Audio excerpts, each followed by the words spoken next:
आपका अपना सहारा 9 today voice news channel.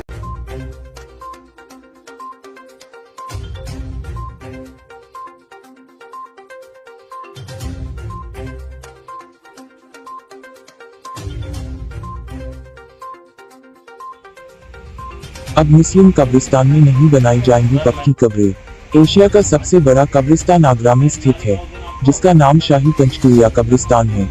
इस सबसे बड़े कब्रिस्तान में मुर्दों को दफनाने के लिए जगह कम पड़ गई है। कारण यह है कि लोग अपने परिवारीजनों की कब्रों को पत्थर और लोहे के रोशनदान लगाकर पक्का कर रहे हैं, जिसके बाद कब्रिस्तान में कब्र के साथ ही अन्य जगह को कब्जा कर लिया जाता है। आपको बता दें कि पिछले दिनों आगरा में ईसाई समाज के द्वारा एक बड़ा फैसला लिया गया था, जिसमें ईसाई समाज के कब्रिस्तान में कब्रों को लीज पर देने की बात कही थी।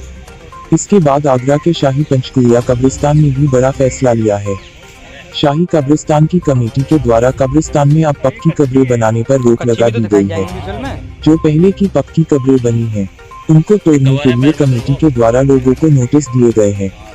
कमेटी के सचिव का कहना है कि कब्रिस्तान में लोग कब्रों को दफनाने के साथ ही जगह पर कब्जा कर रहे हैं, जिससे कि भविष्य में इस परिवार के किसी भी सदस्य का निधन होता है तो उस जगह पर उसको दफनाया जा सके, लेकिन अब ऐसा नहीं होगा। हमने नियमावली बनाकर जिलाधिकारी को भेज दी है। अब से पंचकुलिया कब्रिस्तान में पक्की कब्रें और एडवांस प्लॉट पर रोक लगा दी है। कब्रिस्तान में देखा जा रहा था कि लोग अपने परिवारीजन की कब्र के बराबर में खाली जगह पर कब्रें खुदवा देते थे और उसमें गेहूं भरवा देते थे, जिससे कि अन्य कोई व्यक्ति उस जगह पर कब्र न बना सके और भविष्य में उस परिवार के किसी भी व्यक्ति का निधन होता है तो कब्र में से गेहूं को निकालकर मृत व्यक्ति को दफना दिया जाता है।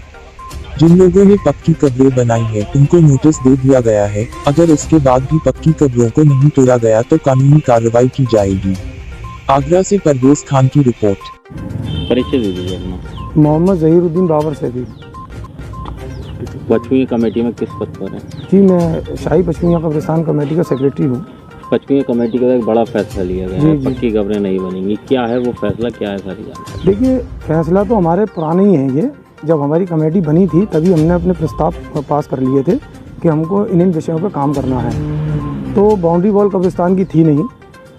तत्कालीन सरकार में एक्स MLA हमारे जुल्फ़िकार अहमद भुट्टो साहब ने प्रयास करके उस बाउंड्री को करवाया और जितनी जगहें विवादित थी उनको सबको सारे मामलातों को निपटाते हुए इन कामों का अंजाम दिया। अब उसके बाद में जहाँ जहाँ बारिश के मौसम में बाउंड्रियाँ गिर जाती हैं, वही इसके अंदर पैसा लगाते भी हैं और मैनेजमेंट के साथ खड़े रहते हैं कि कहीं ना कहीं किसी को कोई दिक्कत होती है तो उसके साथ भी कंधे से कंधा मिला के खड़े रहते हैं।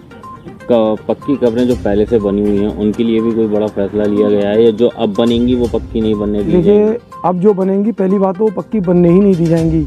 दूसरी चीज़ ये है कि जो पहले से बनी है उनके परिवार के लोगों से कहेंगे और शरीयत का हवाला देकर के भी बात कहेंगे कि भाई आप इनको हदबंदी को ख़त्म करिए और हदबंदी जो पक्की कब्रें उनको हटा करके आप दीवार और बाउंड्री को, पत्थर को आप इनको कच्चा रहने दो। जो शरीयत कहती है वही काम करना। शरीयत में क्या दिया गया है? एक कब्र में कितने लोग? देखिए, शरीयत में हमने जहाँ तक उलमाओं से सुना 70 से 72 लोग जो है क़यामत के रोज़ उठाए जाएंगे इस कब्र में से, एक कब्र में से।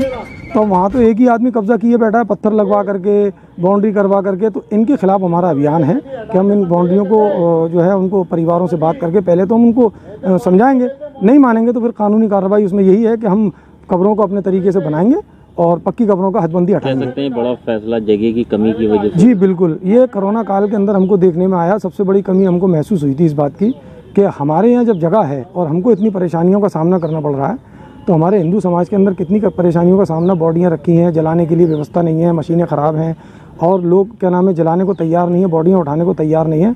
लेकिन मैं फिर भी अनुरोध करूंगा राज्य सरकार से और हमारे माननीय मुख्यमंत्री जी से कि भूमाफियाओं से ऐसी जगहों को मुक्त कराते हुए और उन वहाँ जो है ज़्यादा से ज़्यादा तादाद में शवदाह बनाएं और उनके लिए व्यवस्थाओं का इंतजाम करें आगे के लिए। एडवांस प्लॉट पर भी थोड़ा सा बता दीजिए क्या है? जी, एडवांस प्लॉट यही है कि एडवांस प्लॉट जो बाउंड्री कर ली, अब एक कब्र थोड़ी सी जगह बराबर में बची हुई है, वो भी उसको बाउंड्री के नाम पे घेर ली कि यहाँ मेरा परिवार का दूसरा आदमी आएगा या तीसरा आदमी आएगा, तो उस पर भी हमने चिन्हित करके बहुत कार्रवाई, सख्ती से सख्ती कदम उठाने का लिए फैसला लिया है।